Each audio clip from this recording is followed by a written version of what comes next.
Biden thought he'd leave the White House and so would all his scandals. But Sleepy Joe couldn't have been more wrong.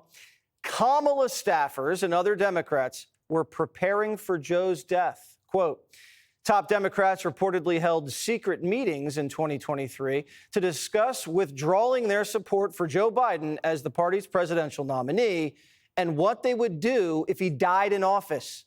The startling claims, revealed in a new book by authors Jonathan Allen and Amy Parnas, also allege that Kamala Harris's aides war-gamed the possibility of the president dying on the campaign trail and even drew up a death pool roster of federal judges who would be willing to swear her in.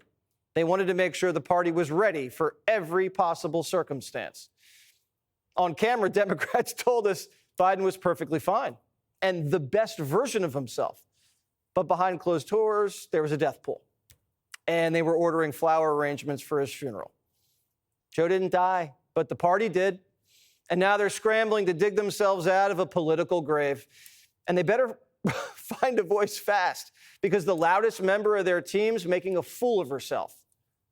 I put out a statement regarding that. You didn't apologize. I put out a statement. Why would I apologize when I put out a statement? My statement was clear. But you didn't apologize for calling him Governor Hot Wheels when he gets around in a wheelchair. I don't know how that's offensive to I don't people? understand. Who have a disability? You need me to repeat this to you. Right, but why won't you apologize? I put out a statement. It didn't have an apology in it. So read my statement. I did read it. It didn't have an apology. Okay, well, I'm done with You this. don't feel bad I'm done about with making this. fun I'm of done. someone I'm who done with this. is in a wheelchair?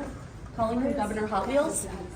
The Democrat Party's a circus, and right now, Jazzy is the ringmaster. Obama world mouthpieces are telling her, drop the act. I think that this party is scrambling, trying to seem tough. And I'm seeing this party traffic in a lot of curse words. That's supposed to be like the new cool thing to do. I think this party is trying to find a way to look tough and to show fight. But this is not the way. I don't think the cursing is going to work. Nothing's working. Not Jasmine or Chuck or anybody besides Bernie and AOC. They're filling stadiums. And the rest of the party's not very happy about it. Progressives view it as a new opening to pull the party in a more populist direction. But it's worrying some more moderate Democrats who fear Sanders and Ocasio-Cortez could tug the party to the left at a time when it is rudderless and turn off swing voters in the process. Democrat elders can't be that surprised that their voter bloc is fed up. For years, they promised everything and never delivered. The stimulus bill under Obama, that had three big headline projects for reinvestment. It had high-speed rail, it had smart grid, and it had a nationwide system of interoperable health records. I remember those days. Yeah, 0 for 3. Yeah. At some point, we got to be upset about this, you know? Host of the Brett Cooper Show, Brett Cooper is here. How you doing, Brett? I'm great. Thank you for having me, Jesse. So there was a death pool for Biden. They said he was in great shape. That's strange. I mean, it's ridiculous, but also I was looking at this article and I was not shocked in the slightest, because what else would you expect from our government? They lie to our faces, and then behind the scenes, they are preparing for something that they are telling us could never happen. And it's not a surprise that Kamala was trying to pick, the judges that would be able to swear her in. That's all. She only wanted to be president. She was hungry for him to be kicked out of the way that showed that, she can have power. That's why, in my opinion, Jill hates her so much, why there was so much icy tension in January, because Jill probably knew about all of this. She hated it. She knew about the judges that were ready to swear Harris in. I'm sure that's why they hate each other. Also, the whole kissing the husbands thing, that wasn't good. Crockett, she's mocking guys in wheelchairs, but she's now the new face of the party, Brett.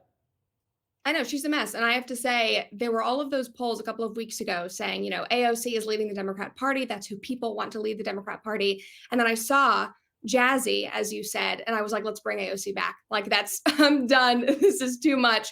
She's a mess. And I think Van Jones is completely correct. She's trying to act tough. She's not from the hood. Dana Lash actually tweeted the other day, she went to one of the best schools in St. Louis, one of the most elite, prestigious schools in the entire state. This is not who she is. She's playing an act to try to seem cool, to win voters, and it's not going to work. So she doesn't usually talk like that. That's a show? I think so. Okay. What about, I love these priorities the Democrats had. They said they had to do 3 big things with the Obama stimulus. They went 0 for 3, but now they think they can change the weather.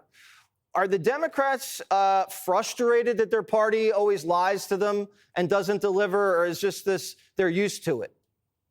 No, I think that they are frustrated. I think that the Democrat elites, the actual politicians, the strategists, the consultants, they are so out of touch with the normal American. And it's not just Republicans and conservatives and libertarians that want politicians who are honest, who are genuine. Obviously, people on the left want that as well, and they're not getting that. And I think that's why people like AOC and Bernie Sanders are filling entire arenas, because at least AOC doesn't lie about the fact that she's a socialist. Like, she tells us straight to our face, whereas you have Biden and Kamala lying to us even about his cognitive abilities. So, yes, I think that the voters are fed up. Most importantly, Brett, should men cross their legs when they sit?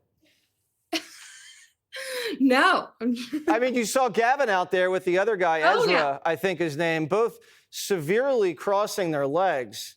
Is that a good look? I have to say, even more so than the crossing the legs, have you seen his hand motions? Yeah. Jesse? This, I think that is more concerning than the leg crossing, I have to say. I mean, he's competing with walls. Tampon's all about Yes. the double hand shimmy, shimmy, shake. We should call him Jazzy. But both of them, Sure. both of them need to just settle down and calm down. Do women like guys that are that frantic? No, not at all. Women like men who are honest about what they believe, which obviously, as we can see on Gavin's podcast, he is not being, because he's walking back everything that he allegedly believes.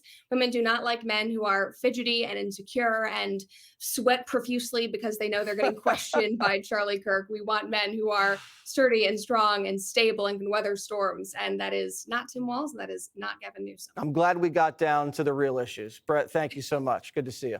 Click here to subscribe to the Fox News YouTube page to catch our hottest interviews and most compelling analysis. You won't get it anywhere else.